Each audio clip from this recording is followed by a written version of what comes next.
coming here. Although there's no, I really don't have it's not a press conference. Just to recap very, very briefly, as you all recall, on Sunday, 12th month, we did issue a press statement addressing the issue of abductions in the country, extrajudicial activities that have been reported for the last several months, last year particularly. In the statement, I did talk also about the issue of the abduction of my son on the 22nd of June last year. And I indicated that to date, nobody has ever told me why he was abducted, where he was held, and by whom. Those were the issues that generally I addressed on Sunday. And many of you, I'm sure, are alive to the fact that soon thereafter, the Directorate of Criminal Investigations did issue a challenge to me, indicating inter alia that I had not recorded a statement with the DCI Kilimani. Of course, not that I have anything much to say in my statement, but I came here today in obedience to the challenge that was thrown at me by the DCI to record a statement of what I need. It's quite limited in respect of what I was told, and what I did, the efforts I made, various security officers and operators. So the reason why I came here today is just to come and deliver that statement, in which I have given the details to the DCI here. He has self-recorded statement dated today, and that's why I was here. It was just merely to respond to the challenge thrown at me, because I have nothing to hide. It is a fact that my son had been abducted. It's also a fact that he was held in Communicado for several hours, and indeed he was later released, but I don't know by whom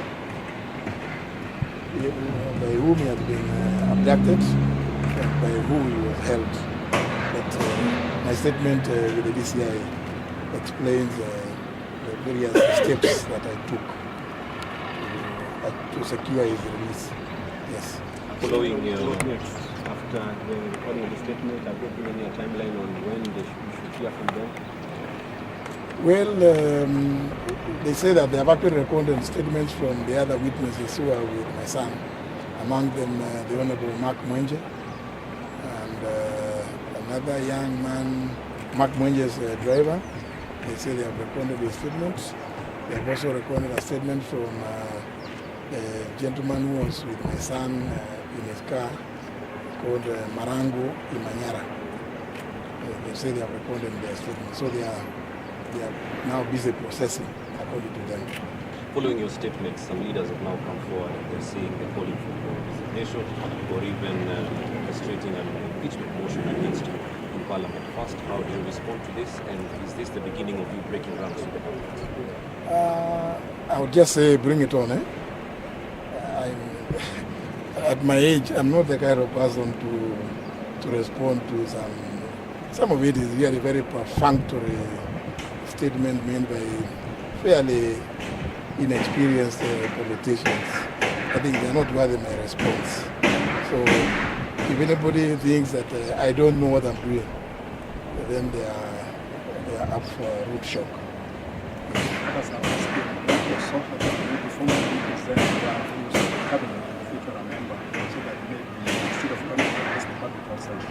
Cabinet does not operate ad hoc. There must be a cabinet memorandum discussing the issue of either general insecurity or the question of abductions. That has not been presented before cabinet. And even then, even if it had to come, it would come through the relevant cabinet sector.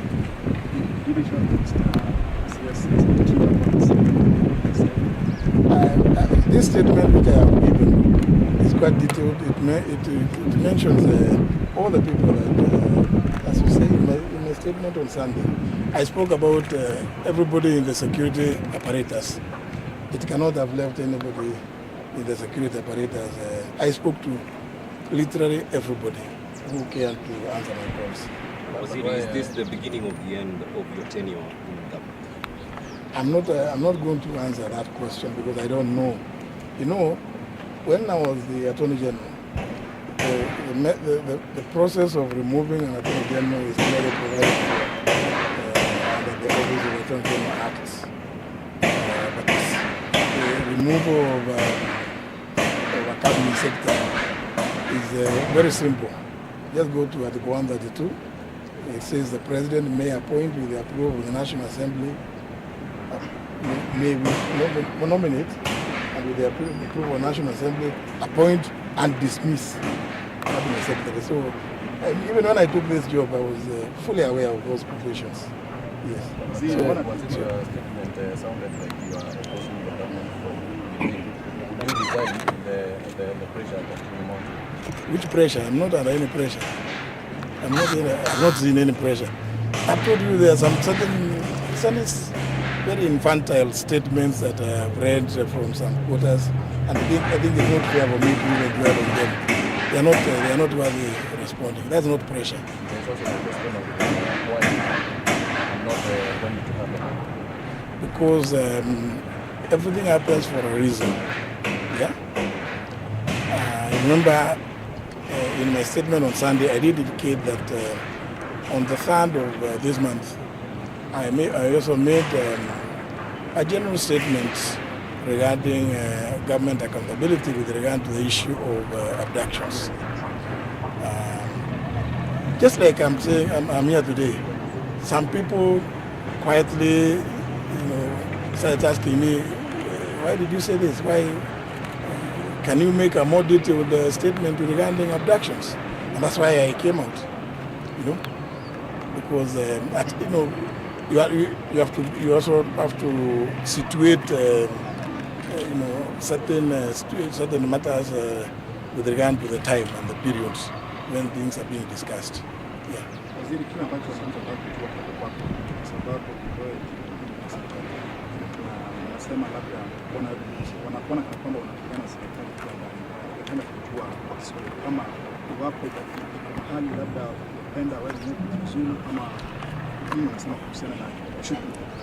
Kutoa maoni tofauti kuhusu jambo kama hili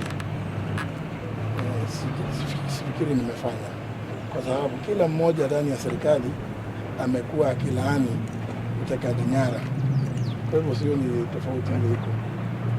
Kila mmoja kuanzia juu kabisa tumekuwa tukisema we don't recognize, we don't approve of abductions. So I don't know, and that's what I'm saying. If anybody construes what I'm saying to be opposing to the government position, I would want to know who it is, because then unless the government position will be the opposite, which I don't believe, because both the IG and everybody, including the CS Interior, the IG, everybody has been denouncing abductions and all extrajudicial activities. So there's no, maybe it's saying it different, Unajua ukienda kucheza kadanda, kuna watu wanajua kupiga chenga kutumia mguu wa kushoto, wengine mguu wa kulia. Sasa labda hiyo ndio tofauti. Kuna tofauti yoyote.